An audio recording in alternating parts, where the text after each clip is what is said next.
Pumutok ang isang malakas na tunog, kasunod ng sunod-sunod na putok ng baril na umalinggaw sa madilim at masukal na eskinita ng Baseco. Agad na sumampa sa bubong si Major Dana Ilustre, ang hangin ay humahampas sa kanyang uniforme. Narinig niya ang sigaw ng mga biktima, ang takot sa kanilang mga boses ay nagpapabilis sa tibok ng kanyang puso. Ito ang kanyang mundo. Ito ang kanyang laban. Commander, nakuha na natin ang dalawa. Tumakas ang isa, sigaw ng isang tauhan sa radyo niya. Huminga siya ng malalim. Walang pwedeng makatakas sa kanya. Wala. Nasa ganito siya, nakatitig sa dilim, nang biglang mag-vibrate ang kanyang cellphone. Isang unknown number. Pinindot niya ang answer, habang nakatutok pa rin ang kanyang paningin sa eskinita. Diana? Narinig ko ang balita. Ayos ka ba? Isang pamilyar na boses. Si Mang Tonyo. Dating pulis, ngayon ay isa sa kanyang mga asset. Maayos ako, Mang Tonyo. Ano bang balita? Tanong niya, ang kanyang boses ay kalmado, sanay na sa ingay ng putukan at takot. May dumarating na malaking isda sa Maynila. Isang taong may koneksyon sa iyo, Diana, bulong ni Mang Tonyo. May anino siyang kasama. Anino ng nakaraan mo. Mag-ingat ka.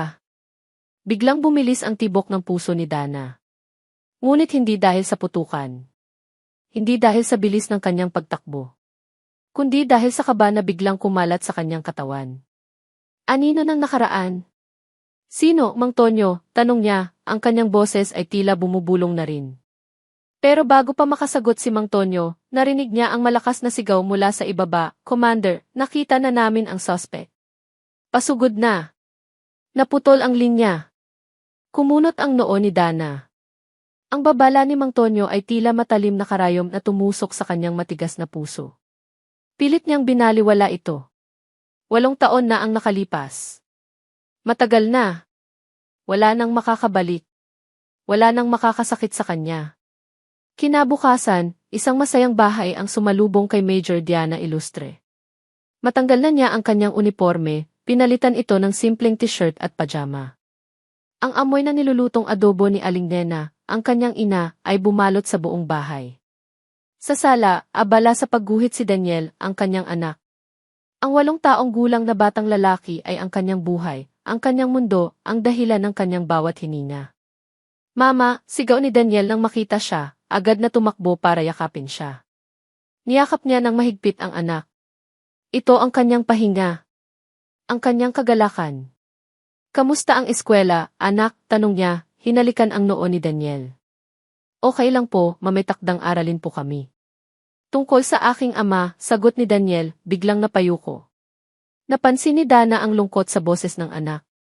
Isang pamilyar na tusok sa kanyang puso. Ito ang tanging butas sa matigas na baluti na kanyang binuo sa loob ng 8 taon.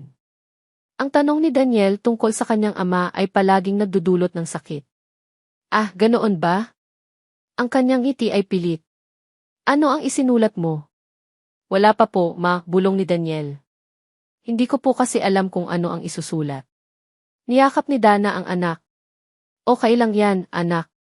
Bukas, mag-iisip tayo ng magandang isusulat, ha? Tungkol sa kung gaano ka ka-special. Tungkol sa kung gaano ka kamahal ng mama mo. Tumango si Daniel, ngunit nakita ni Dana ang malabong bakas ng kalungkutan sa mga mata ng anak. Kinagabihan, habang binabasa niya ang isang case file sa kanyang opisina, biglang lumabas sa screen ng balita sa GE ang isang pamilyar na mukha. Isang malaking negosyante, bumalik sa bansa para sa isang malaking proyekto sa real estate. Ang kanyang puso ay huminto sa pagtibok. Biglang bumalik ang kaba na naramdaman niya kaninang umaga. Ang babala ni Mang Tonyo ay biglang nagkaroon ng anyo. Siya si David Ilustre. Ang lalaking sumira sa kanyang mundo 8 taon na ang nakalipas. Ang ama ni Daniel. Ang matinding pait na matagal na niyang inilibing ay biglang muling sumulpot, naramdaman niyang dumadaloy sa kanyang ugat. Ang kanyang kamay ay kumuyom. Hindi. Hindi siya pwedeng bumalik. Hindi na muli. Nanindig ang balahibo ni Dana. Si David. 8 taon. 8 taon niyang sinubukang kalimutan ang mukhang iyan. Ang mukhang minsang nagbigay sa kanya ng langit, ngunit nagdulot din ng impyerno. Ngayon, narito na naman siya, nakangisi sa telebisyon, tila walang pinagdaanan, tila walang kasalanan. Pumikit si Dana. Narinig niya sa isip ang iyak ng isang sanggol, ang hapdi ng pag-iisa, ang takot na hindi niya malaman kung paano niya bubuhayin ang kanyang anak. Ang sakit ay sariwa pa rin, tila kahapon lang nangyari. Kinabukasan, sa himpilan ng pulisya, abala si Dana sa pagrepaso ng mga kaso. Pilit niyang ipinagtatabuyan ang alaala ni David. Ngunit mahirap. Ang bawat kilos niya, bawat iniisip niya, ay tila bumabalik sa nakaraan. Commander Ilustre, may naghahanap po sa inyo, sabi ng kanyang sekretarya, na may kakaibang tono sa boses. Nagtaas ng kilay si Dana. Sino? Si David Ilustre po. Tila tumigil ang mundo ni Dana. Si David. Dito. Ang kanyang puso ay kumalabog ng malakas, hindi dahil sa takot, kundi sa galit. Huminga siya ng malalim, pilit pinakalma ang sarili. Hindi siya pwedeng magpakita ng kahinaan. Hindi sa harap niya. Papasukin mo, malamig niyang sabi. Pumasok si David. Ang kanyang anyo ay nagbago. Mas matured. Mas presentable. Mas mayaman. Pero sa mga mata niya, nakita ni Dana ang isang bagay na pilit nitong itinatago, pagod at lungkot. Dana, sabi ni David, ang boses ay malumanay, ngunit may bahid ng pakiusap. Kailangan nating mag-usap. Hindi sumagot si Dana.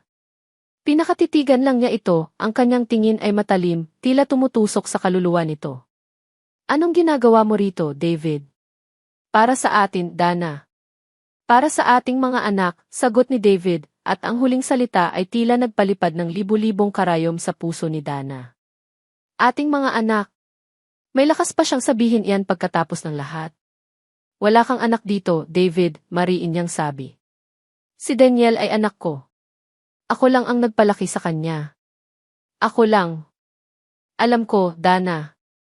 Alam ko ang lahat ng pinagdaanan mo, sabi ni David, ang kanyang boses ay tila napupuno ng pagsisisi. Pero may karapatan ako. May karapatan si Daniel na makilala ang kanyang ama. Natawa si Dana, isang tawang puno ng pait. Karapatan? Saan ka nang marinig ang salitang iyan 8 taon na ang nakalipas, David? Habang ako'y nagdurusa, habang ako'y nag-iisa, habang ako'y nagtatago sa mundo para lang maipanganak si Daniel. May dahilan ako, Dana, pakiusap ni David. Pero hindi iyan ang pinakamahalaga ngayon. Dana, dumating ako para sa ating mga anak. Napansin ni Dana ang pagdidiin nito sa salitang mga anak. Hindi lang anak. Nagtaas siya ng kilay. Anong ibig mong sabihin? Hindi lang si Daniel, Dana, sabi ni David, ang kanyang mata ay diretso sa mga mata niya. Mayroon pa tayong 4. Mayroon pa tayong 4 na anak. Nalaglag ang panga ni Dana. Naguluhan siya. Impossible. Hindi. Isa lang. Isa lang ang anak niya. Anong pinagsasabi mo, David? Nababaliw ka na ba? Kinuha ni David ang kanyang bag at may inilabas na isang folder. Ibinaba niya ito sa lamesa ni Dana. Basahin mo, Dana. Ito ang pruweba. 5 kambal, Dana. 5. Naglakad pa palabas si David, iniiwan si Dana na nag-iisa, nakatitig sa folder na nasa lamesa. Ang kanyang puso ay kumalabog ng malakas. 5 kambal. Impossible. Isa lang ang alam niya. Isa lang ang kanyang pinagdaanan. Ito ba ang anino ng nakaraan na sinasabi ni Mang Tonyo? Dahan-dahang inabot ni Dana ang folder. Ang kanyang mga kamay ay nanginginig. Sa loob, nakita niya ang mga medical records at isang malabong litrato ng ultrasound na may 5 maliit na dots. Ang kanyang mundo ay tila gumuguho muli. Isang butil ng luha ang pumatak sa kanyang pisngi. Nanlambot ang mga tuhod ni Dana nang makita ang nilalaman ng folder. 5 bilog. 5 maliliit na bukol. Sa ultrasound scan, naramdaman niya ang matinding pagkahilo. Paano? Paanong nangyari ito? Bakit isa lang ang kanyang naalala? Ang kanyang alaala ay malabo, tila natatakpan ng makapal na ulap ng sakit at trauma. Agad siyang umuwi, bitbit ang folder. Nakita siya ni Aling Nena na balisa. Anak, anong nangyari? Parang nakakita ka ng multo, sabi ni Aling Nena, at lumapit para hawakan ang balikat niya. Hindi sumagot si Dana. Ibinigay niya ang folder sa ina. Matotoo ba to? Totoo bang may 5 akong anak? Inabot ni Aling Nena ang folder at dahan-dahang binuklat. Nakita niya ang ultrasound. Ang kanyang mukha ay biglang napuno ng kalungkutan at pagsisisi. Oh, Diana ko di. Bulong ni Aling Nena at yumakap kay Dana. Patawarin mo ako, anak. Gusto kitang protektahan. Umupo si Dana sa sofa, nanginginig ang buong katawan. Ma, sabihin mo sa akin. Ang lahat. Bakit hindi ko maalala? Isa lang ang alam kong iniluwal ko. Huminga ng malalim si Aling Nena. Noon, anak, napakasakit ng pinagdaanan mo. Iniwan ka ng David mo. Buntis ka. Halos mawalan ka ng malay sa stress at pagod. Ang pagbubuntis mo ay komplikado. Nang ipanganak mo sila, halos sabay-sabay sila, halos hindi ka na humihinga. 5 maliliit na sanggol. Ang doktor mismo ang nagsabi na napakabihira ng kaso mo. Napapikit si Dana, pilit na inaalala. May mga flashes sa kanyang isip, isang blur na mga mukha, tunog na mga iyak, puting ilaw ng ospital. Ngunit malabo. Napakagulo. Napakasakit mo noon, anak. Hindi ka makabangon. Hindi mo sila kayang alagaan lahat. Sa tulong ng isang social worker, napilitan akong ibigay ang 4 sa ibang pamilya. Mga pamilyang may kakayahan at pagmamahal. Para sa kanilang kapakanan. Para sa kapakanan mo. Gusto kong makabawi ka. Gusto kong mabuhay ka ng maayos. Niyakap ni Dana ang ina, ang mga luha niya ay dumadaloy ng walang tigil. Ang sakit na naramdaman niya 8 taon na ang nakalipas ay muling bumalik, mas matindi pa ngayon. Hindi lang pala siya nag-iisa. Mayroon pa siyang 4 na bahagi ng sarili na nawala. Biglang may kumatok. Si David. Pumasok si David sa loob, ang kanyang mukha ay seryoso. Dana, alam kong masakit, pero kailangan nating mag-usap. Mag-usap, galit na sabi ni Dana. May karapatan ka pa bang mag-usap pagkatapos ng lahat ng ito? Iniwan mo ako, David.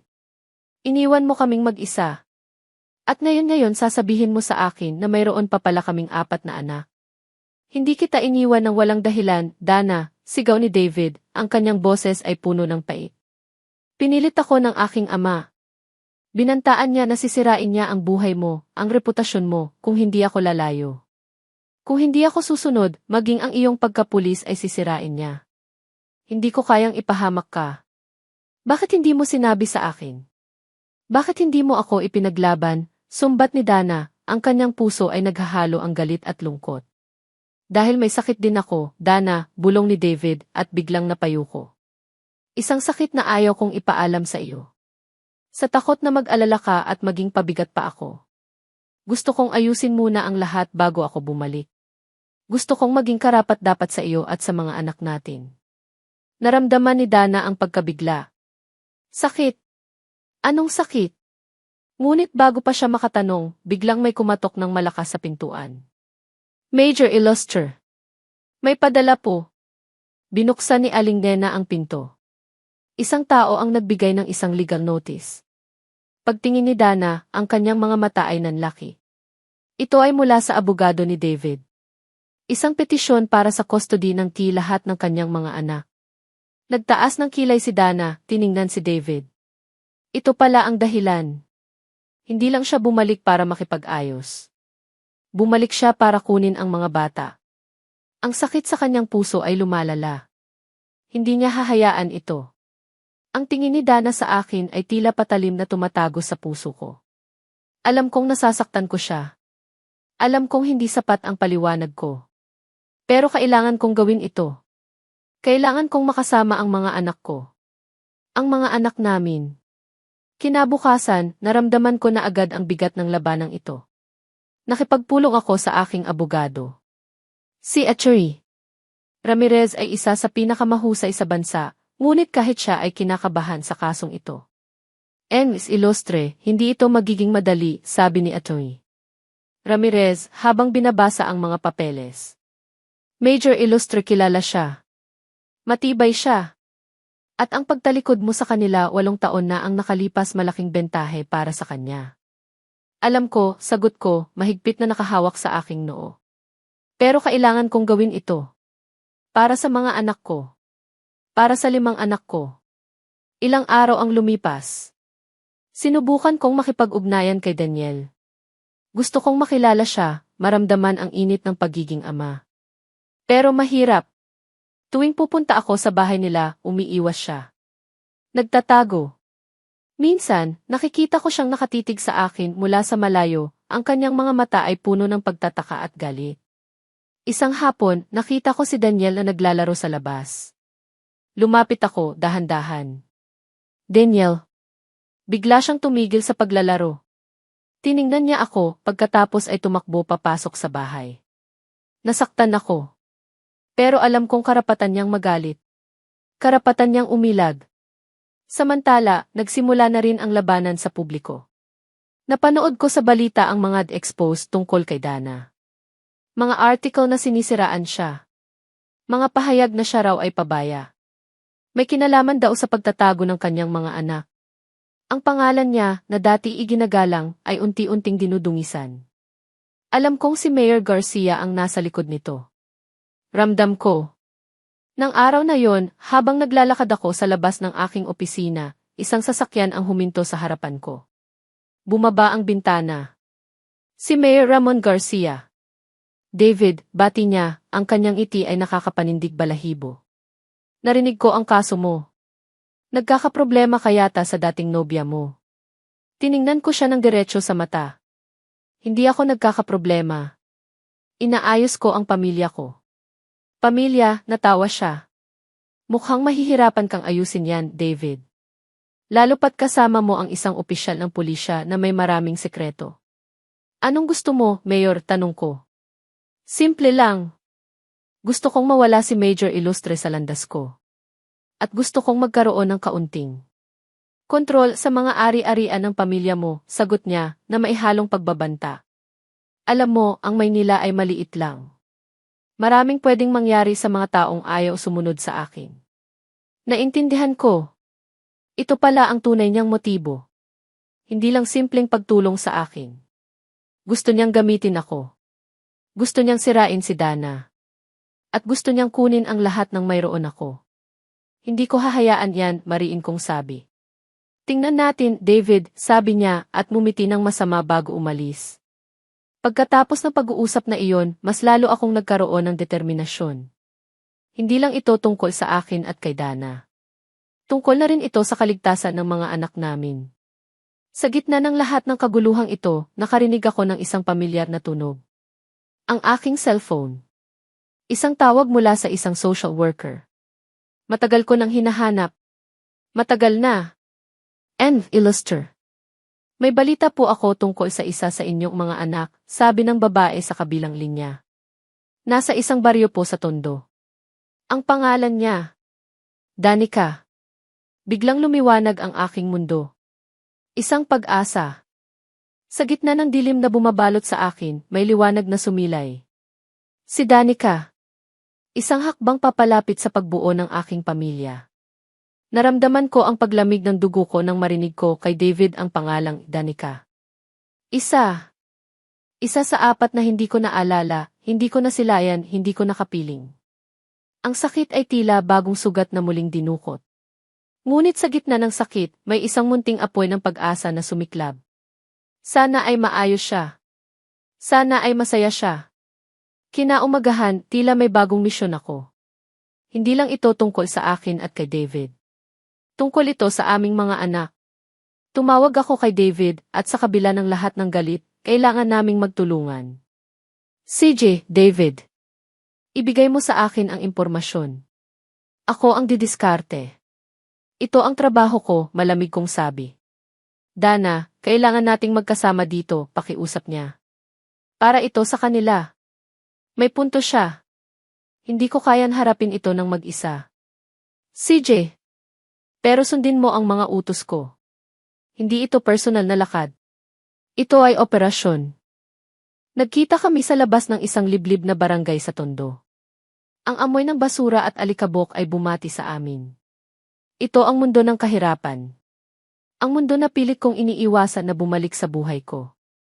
Kasama namin si Inspector Mac Rivera, ang aking pinagkakatiwalaang kanang kamay.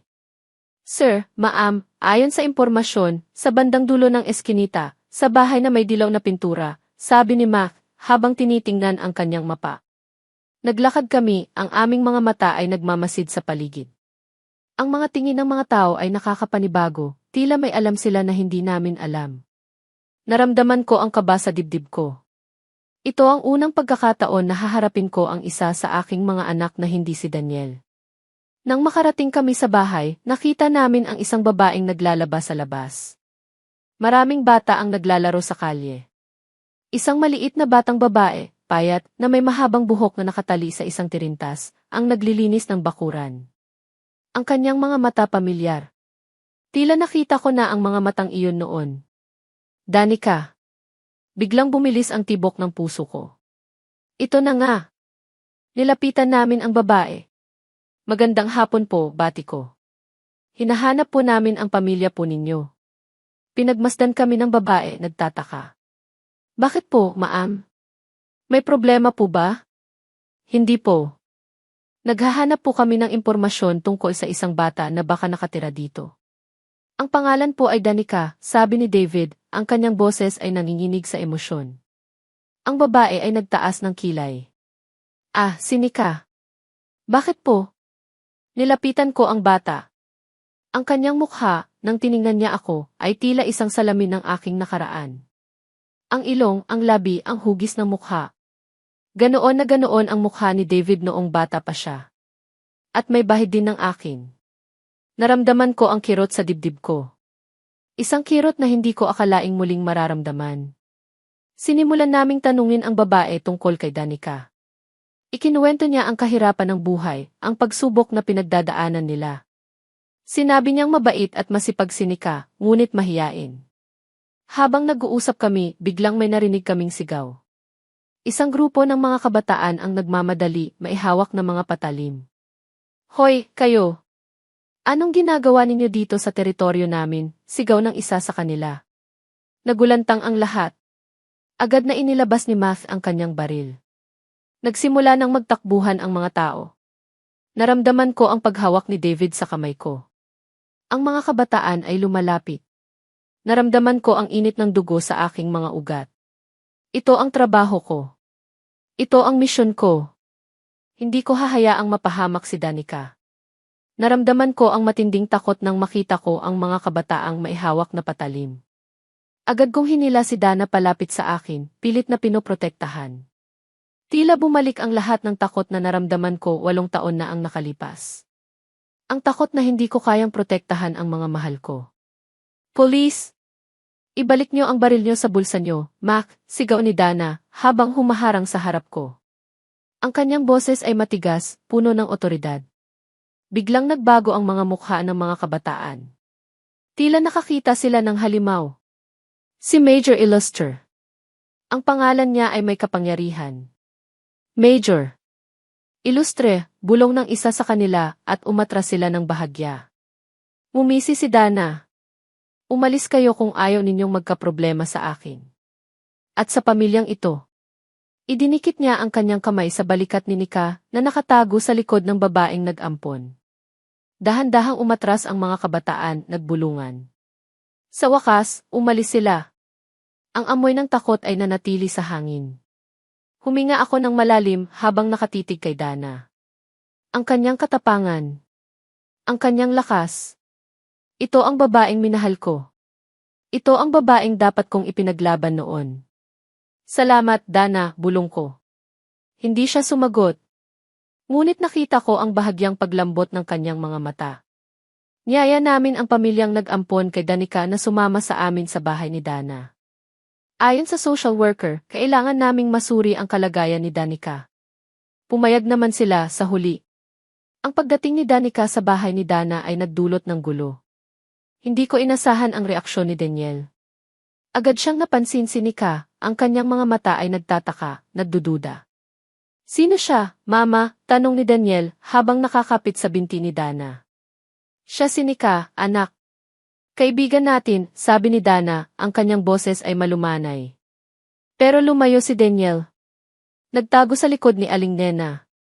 Ayaw niyang lumapit kay Danica. Ang sakit sa puso ko ay parang pinipiga.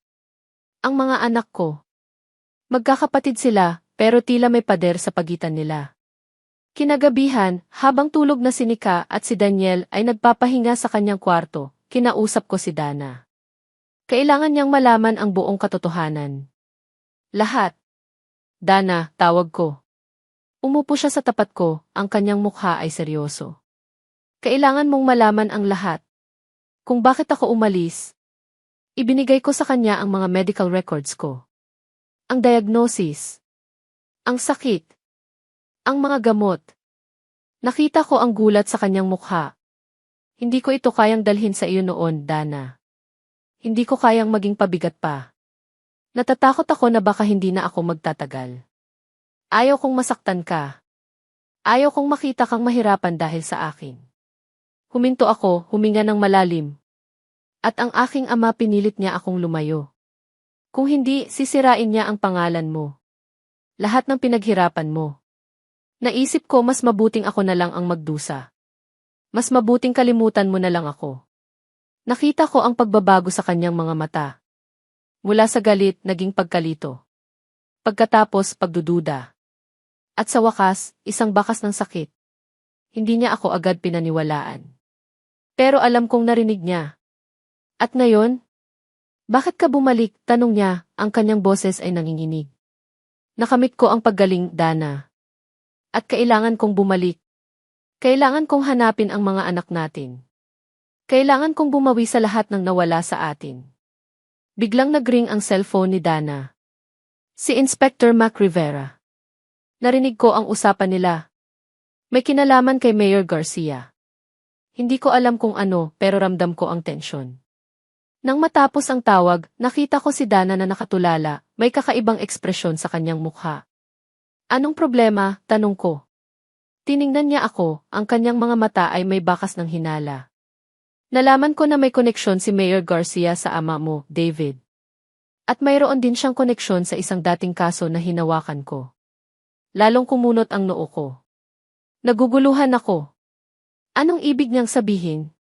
At mayroon pa akong isang bagay na kailangan kong kumpirmahin, sabi ni Dana, habang nakatitig sa akin.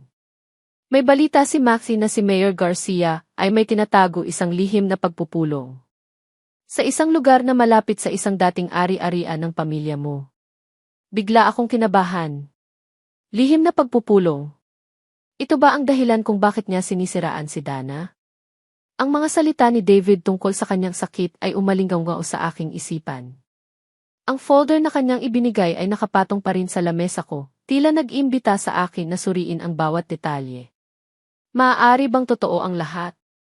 Ang galit na matagal kong kinapitan ay unti-unting lumalambot, nagiging pagkalito, at isang maliit na bakas ng pag-unawa. Ngunit ang pagdududa kay Ma. Iyon ang pinakamahirap. Ma, nagpapatawag po kayo, tanong ni Aling Nena, habang nilalagay sa hapag ang kape. Umupo ako at ipinakita ko kay Aling Nena ang mga medical records ni David. Ang kanyang mukha ay nagpakita ng awa. Diyos ko, Diana. Kaya pala. Ang hirap din pala ng pinagdaanan ng batang iyan, bulong ni Aling Nena. Tingnan mo nga naman. Ang mga sugat ng bawat isa ay tila konektado. Napapaisip ako. Posible bang masyado akong nabulag ng aking galit? Ngunit ang isipin na tinago niya ito sa akin, na umalis siya ng walang pasabi. Masakit pa rin. Pero masakit din ang malaman na nagdusa pala siya ng mag-isa. Ang pagdating ni Danica sa bahay ay nagdulot ng gulo. Si Daniel, ang aking panganay, ay tila naiinggit. Nagtatago siya at kung minsan ay nagiging pasaway, lalo na kapag malapit si Danica. Isang gabi, habang naghahanda kami ng hapunan, nakita kong binasag ni Daniel ang paboritong tasa ni Danica. Daniel, sigaw ko. Umiyak si Danica. Yumuko si Daniel at nagtatakbo papunta sa kanyang kwarto. Niyakap ko si Danica at naramdaman ko ang pagmamahal na unti-unting sumisibol para sa kanya. Kailangan kong ayusin ito. Hindi lang ang pamilya namin, kundi pati na rin ang relasyon ng mga anak ko. Dumating ang tawag mula sa social worker. May lead na raw tungkol sa pangatlong anak, si Donnie.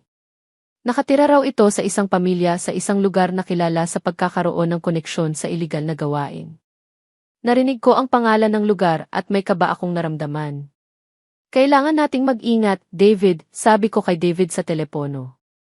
Hindi ito ordinaryong pamilya. Kilala ang lugar sa mga koneksyon nito sa mga sindikato.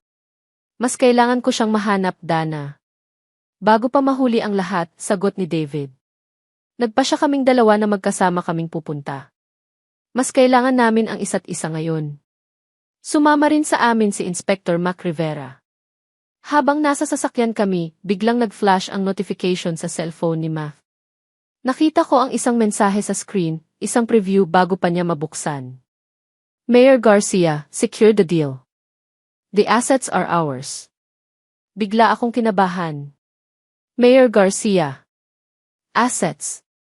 Anong ibig sabihin nito? Bakit may koneksyon si Mac sa mayor? Pinilit kong kalmahin ang sarili ko. Baka misinterpretation lang. Baka trabaho lang. Pero ang hinala ay tumubo sa puso ko. Nang makarating kami sa lugar, nakita ko ang isang bahay na mukhang ordinaryo, ngunit may kakaibang pakiramdam ng tensyon sa paligid. Sige, Mac, ikaw ang mauna.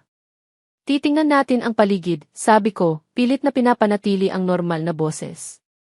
Pumasok si Mac. Kaming dalawa ni David ay nagtago sa likod ng isang sasakyan. Nagmasid ako sa paligid. Nakita ko ang mga lalaking nakatambay sa kanto, may kakaibang tingin sa kanilang mga mata. Biglang, sa isang malaking billboard sa di kalayuan, nakita ko ang aking mukha. Isang malaking larawan ko na may caption na nagsasabing, Corrupt na Major. Nagtatago ng mga anak. Hindi karapat-dapat sa posisyon. Nalaglag ang pangako. Ito na nga. Ang smear campaign. At alam kong si Mayor Garcia ang nasa likod nito. At ang nakakabahala, ang billboard ay malapit sa lugar kung saan nakatira si Donnie. Tila may mensahe ito para sa akin. Naramdaman ko ang paglamig ng hangin. Hindi lang ito tungkol sa mga anak ko. Ito ay tungkol sa kapangyarihan. At sa paghihiganti. Ang malaking larawan ni Dana sa billboard na sinisiraan ang kanyang pangalan ay nagpakulo sa aking dugo. Hindi ko kayang makita siyang sinasaktan. Naramdaman ko ang matinding galit kay Mayor Garcia. Hindi lang niya ako kinakalaban, pati na rin ang babaeng mahal ko, ang ina ng mga anak ko. Si Mayor Garcia ang nasa likod nito, bulong ni Dana, ang kanyang boses ay malamig, ngunit may bakas ng matinding galit. Alam ko, sagot ko.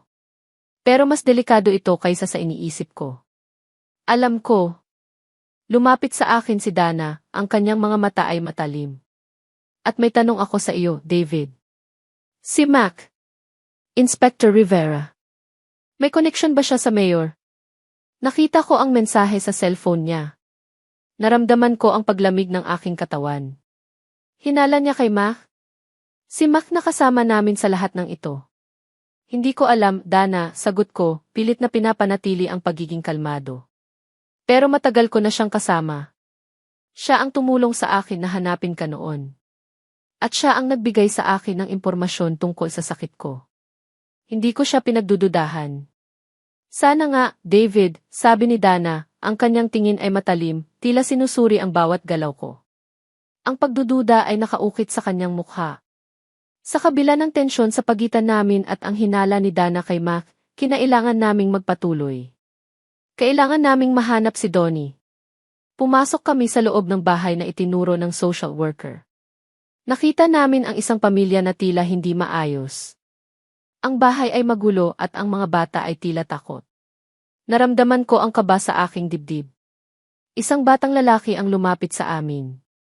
Payat siya at ang kanyang mga mata ay malungkot. Donnie. Donnie, tanong ni Dana, ang kanyang boses ay malumanay, ngunit may bakas ng sakit. Nagulat ang bata. Tiningnan niya kami at pagkatapos ay tumakbo papunta sa isang sulok, nagtago. Kinailangan naming mag-ingat.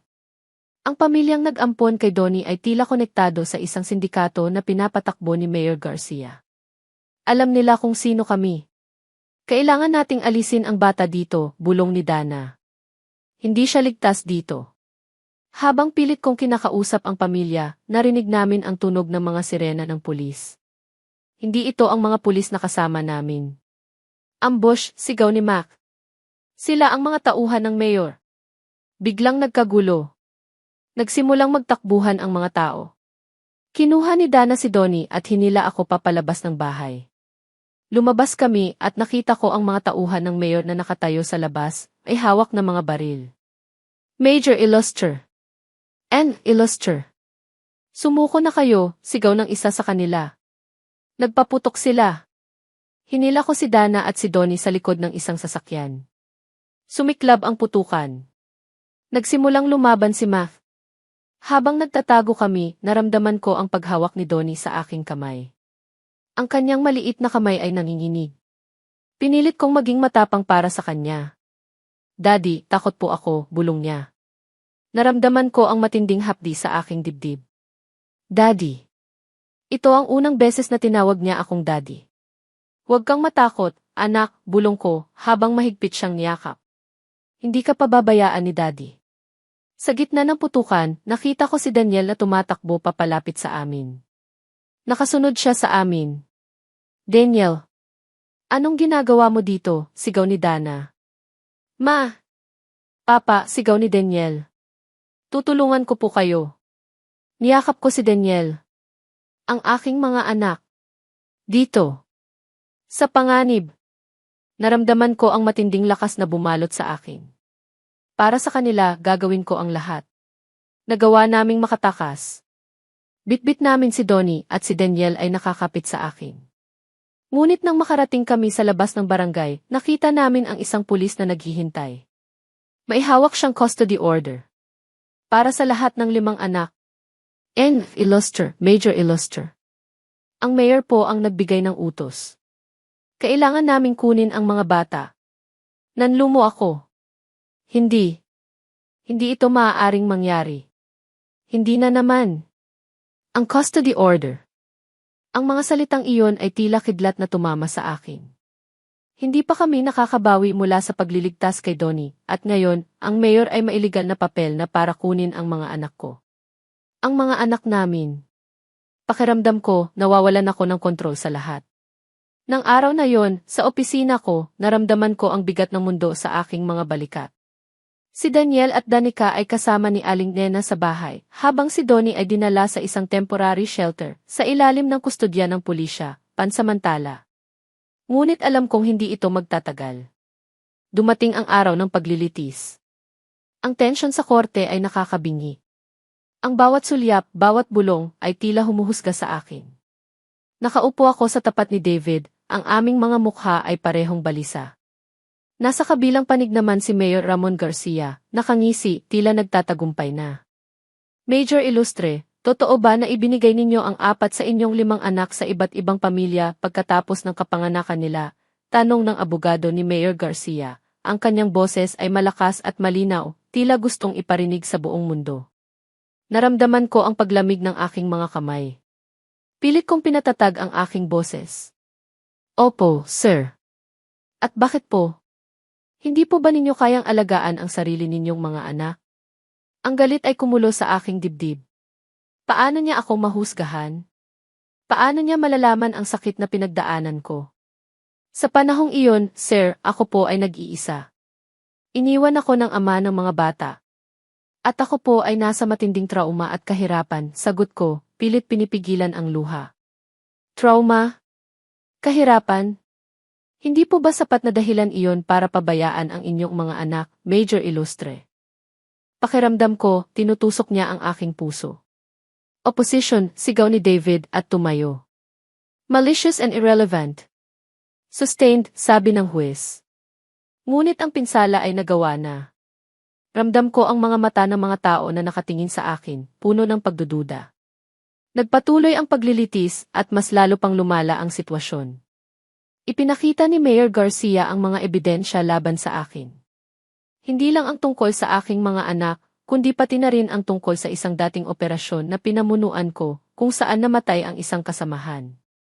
Major Illustre, totoo po ba na sa ilalim ng inyong pamumuno, isang operasyon ang naging dahilan ng pagkamatay ng inyong kasamahan, si Patrolman de la Cruz? Tanong ng abogado.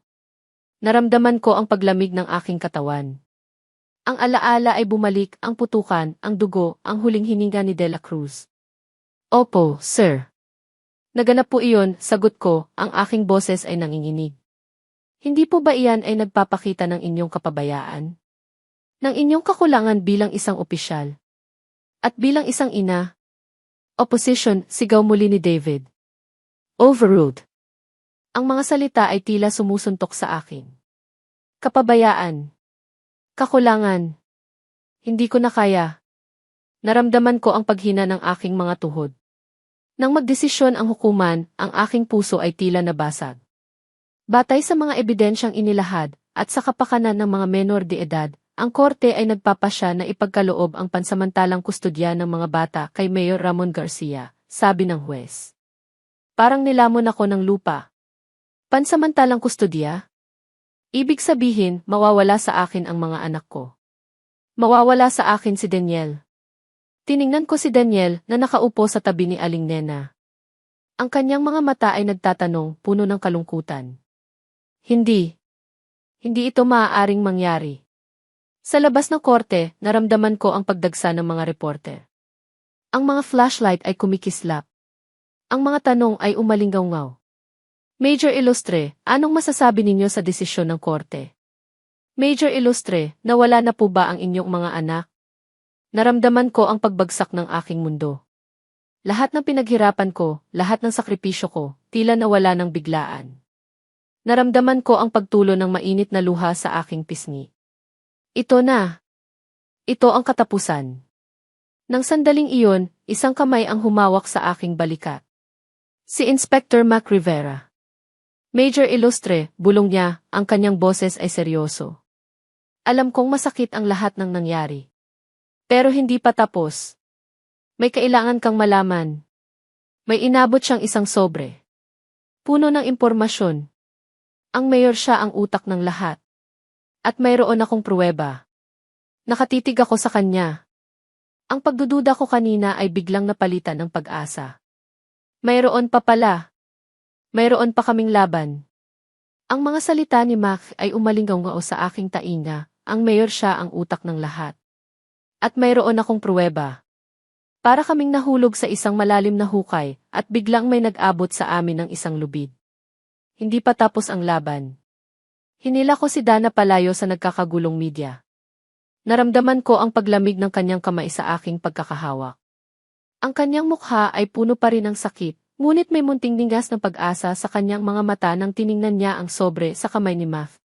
Ano yan, Mac? Tanong ni Dana, ang kanyang boses ay nanginginig. Binuksan ni Mas ang sobre. Sa loob ay may mga litrato, dokumento, at isang e-drive. Ito ang lahat ng nakalap ko, Major. Matagal na akong nagtatrabaho ng palihim. Ayaw kong maniwala sa simula, pero ang mga koneksyon ng Mayor ay malalim. Siya ang mastermind sa likod ng pagtatago ng mga ari-arian ng pamilya mo, David, at siya rin ang nagpabagsak sa operasyon mo noon, Dana, para sirain ka. At ang pagtangkang sirain ang mga bata sa pamilyang nag-ampon kay Donnie siya rin ang may gawa. Naalala ko ang pagbabanta ng aking ama, ang kanyang pakikipag-ugnayan kay Mayor Garcia. Hindi ko inakala na ganito kalalim ang kanilang koneksyon. Kailangan nating ipakita ito sa publiko, sabi ni Dana, ang kanyang mga mata ay nagliliyab sa galit. Kailangan nating ipakita ang tunay na mukha ng halimaw na iyan. Ngayong gabing iyon, sa bahay ni Dana, nagplano kaming tatlo. Si Aling Nena ay nagbabantay sa mga bata na hindi pa rin maintindihan ang lahat ng nangyayari. Si Daniel, na nakita ang lahat ng nangyari sa korte, ay tahimik pero ramdam ko ang lungkot niya. Lumapit ako kay Daniel na nakaupo sa sahig, naglalaro ng kanyang mga laruan. Umupo ako sa tabi niya. Daniel, anak, bulong ko. Tumingin siya sa akin. Ang kanyang mga mata ay malungkot. Papa, totoo po ba? Aalis na po kami sa inyo ni Mama? Niyakap ko siya ng mahigpit. Naramdaman ko ang kanyang maliit na katawan na nanginginig. Hindi, anak. Hindi yan mangyayari. Lalaban si Papa at Mama para sa inyo. Hinding-hindi namin kayo pababayaan. Pero bakit po ganon? Bakit may mga kasama po akong kapatid na hindi ko po kilala? Tanong niya, ang kanyang boses ay tila maihalong hinanakit. Huminga ako ng malalim. Alam kong mahirap intindihin, Daniel. Pero tandaan mo, kahit anong mangyari, magkakapatid kayo. At mahal na mahal kayo ng papa at mama. Hindi namin kayo susukuan. Sa wakas, naramdaman ko ang paglambot ni Daniel. Yumakap siya sa akin, at sa sandaling iyon, alam kong unti-unti na siyang nagtitiwala sa akin. Dana, tawag ko. Lumapit siya at umupo sa tabi namin. Kailangan nating magtulungan. Hindi lang bilang magulang, kundi bilang pamilya. Patawarin mo ako sa lahat ng nagawa ko. Sa lahat ng sakit na naidulot ko. Tiningnan niya ako, ang kanyang mga mata ay puno ng emosyon. Patawad din, David. Nabulag ako ng galit. Ngunit alam kong hindi ito ang oras para magsisihan. Kailangan nating kumilos. Nagplano kami para sa isang kisting operation. Gagamitin namin ang ebidensya ni Max para ibulgar ang lahat ng kasalanan ni Mayor Garcia. Kailangan naming maging maingat. Alam kong mapanganib ito, pero ito ang tanging paraan para maibalik ang mga anak namin. Isang tawag ang dumating mula sa isang hindi kilalang numero. Si Mayor Garcia. Major Ilustre, Ding Ilustre, ang kanyang boses ay malumanay, ngunit puno ng pagbabanta. Alam kong mayroon kayong mga bagay na hindi dapat makita ng publiko. Mag-ingat kayo. Ang aking mga tauhan ay nagbabantay. At kung may mangyari sa aking mga lihim, alam ninyo kung sino ang magbabayad. Napatingin ako kay Dana. Ang kanyang mukha ay seryoso, ngunit may determinasyon sa kanyang mga mata. Hindi kami susuko. Para sa aming mga anak. Ang banta ni Mayor Garcia ay umalinggaw sa aking isipan. Alam kong nasa panganib kami, ngunit wala nang atrasan. Para sa aking mga anak, handa akong lumaban. Ang impormasyon ni Mas ang aming sandata. Ito ang huling pagkakataon upang ipaglaban ang katotohanan. Ang araw ng operasyon ay bumungad na may matinding kaba. Kami ni David at Mac ay nagtungo sa tinukoy na lugar kung saan gaganapin ang lihim na pagpupulong ni Mayor Garcia at ng kanyang mga kasabwat. Ito ay isang lumang bodega sa tabi ng ilog, malayo sa mga mata ng publiko. Tandaan, kailangan natin silang mahuli sa akto. Ang ebidensya ang susi, bulong ko kay David at Mac, habang nakatago kami sa likod ng isang malaking truck. Handa na ang kamera at recorder, sabi ni Mac, mahigpit na nakahawak sa kanyang gamit. Biglang dumating ang sasakyan ni Mayor Garcia. Kasama niya ang mga kilalang negosyante at politiko na sangkot sa kanyang mga iligal na gawain. Nagsimula silang mag-usap. Ang bawat salita, bawat deal ay nare-record. Ang proyektong ito ay magdadala ng bilyon-bilyong kita, sabi ni Mayor Garcia, ang kanyang boses ay mayabang. At salamat sa pagkawala ng pesting si Major Ilustre sa picture, walang hahadlang sa atin. Naramdaman ko ang matinding galit. Ang pagkamuhi sa lalaking ito ay nagpasiklab sa aking loob. Ngayon, pumirma na tayo sa kontrata, dagdag niya. Ito na. Ang oras na. Ngayon, sigaw ko. Agad kaming sumugod. Lumabas si Mac at pinakita ang kanyang bihi. Pulis! Freeze! Nagulat ang lahat. Nagsimulang magkagulo. Agad na kinugkob namin ang mga suspect. Ngunit si Mayor Garcia, mabilis niyang nakuha ang isang baril mula sa kanyang tauhan. Major Ilustre. David Ilustre. Akala ninyo matatalo ninyo ako, sigaw ni Mayor Garcia, at tinutok ang baril sa amin. Sumuko ka na, Mayor, sigaw ko, at inilabas ko ang aking baril. Biglang nagpaputok si Mayor Garcia. Lumaban kami. Sumiklab ang putukan sa loob ng bodega. Narinig ko ang iyak ni Mac. Natamaan ako, Major. Biglang nawala ang focus ko. Si Mac. Ang aking kaibigan. Ang aking kasamahan. Mac, sigaw ko at tumakbo papalapit sa kanya. Ngunit bago ko pa siya marating, nakita kong tumakbo si Mayor Garcia, patungo sa isang exit. Hindi ka makakatakas, Garcia, sigaw ni David at hinabol siya. Nakita ko si David na nakikipagbuno kay Mayor Garcia. Ang dalawang lalaki ay nagtatagisan ng lakas ng galit. Sa huli, nagawa ni David na ihulog si Mayor Garcia sa sahig at inagaw ang baril nito. Nang sandaling iyon, dumating ang backup. Mga pulis na kasama namin sa operasyon. Mayor Ramon Garcia, arestado ka sa kasong graft and corruption, bribery, at attempted murder, sigaw ng isang opisyal. Ang mga pulis ay agad na inaresto si Mayor Garcia at ang kanyang mga kasabwat. Naramdaman ko ang pagluwag ng aking pakiramdam. Nagawa naming mailabas ang katotohanan. Lumapit ako kay Mac na nakahiga sa sahig, may tama ng bala sa balikat. Ayos ka lang ba, Mac? Tanong ko, ang aking boses ay puno ng pag-aalala. Umiti siya, maputla. Ayos lang po ako, Major. Basta't na isaayos ang lahat. Niyakap ko siya. Isang yakap ng pasasalamat. Isang yakap ng paghingi ng tawad sa pagdududa ko sa kanya. Tumayo ako at lumapit kay David. Ang kanyang mukha ay puno ng pagod, ngunit may bakas ng tagumpay. Nagawa natin, David, bulong ko. Niyakap niya ako ng mahigpit. Isang yakap na puno ng pagpapatawad, ng pag-unawa. Sa wakas, pakiramdam ko, muli kaming nagkakaisa. Ngunit habang inilalabas si Mayor Garcia, nakita ko ang kanyang mga mata na nakatitig sa akin. Hindi pa ito tapos, Major Illuster. Akala mo ba matatalo mo ako? Marami pa akong koneksyon. At babalik ako. Babalik ako para sirain ka, sigaw niya, ang kanyang boses ay puno ng pagbabanta. Nanindig ang balahibo ko. Alam kong hindi pa tapos ang laban. Ngunit ngayon, mayroon na akong David. Mayroon na kaming mga anak. At kasama ko ang katotohanan. Ang pagbabanta ni Mayor Garcia ay nanatili sa hangin, tila isang malabong anino. Ngunit sa pagkakataong ito, hindi na ito nakakapanginig ng takot. Sa halip, nagbigay ito ng lakas. Hindi na kami nag-iisa. Mayroon na kaming isa't isa at ang aming pamilya. Pagkatapos ng matagumpay na operasyon, agad na kinasuhan si Mayor Ramon Garcia at ang kanyang mga kasabwat. Ang ebidensya ni Mac ay matibay. Ang balita ay kumalat na parang apoy sa buong bansa. Ang katotohanan ay lumabas. Ang pangalan ko, na minsang siniraan, ay unti-unting nabalik ang dangal. Si Inspector Mac Rivera, pagkatapos ng ilang linggo sa ospital, ay nakarecover. Binigyan siya ng medalya para sa kanyang katapangan at dedikasyon. Salamat, Mac, sabi ko sa kanya, nang dalawin namin siya ni David sa ospital. Salamat sa lahat. Ngumiti siya. Trabaho lang po, Major. Pero mas masaya ako na nakita ko kayong magkasama ulit. At ang pamilya niyo. Ang kaso sa korte para sa kustodya ng mga bata ay naging madali pagkatapos ng pagkabuking ni Mayor Garcia. Ibinalik sa amin ni David ang ganap na kustodya ng aming mga anak.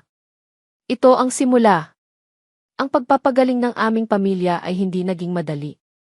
Lalo na kay Daniel.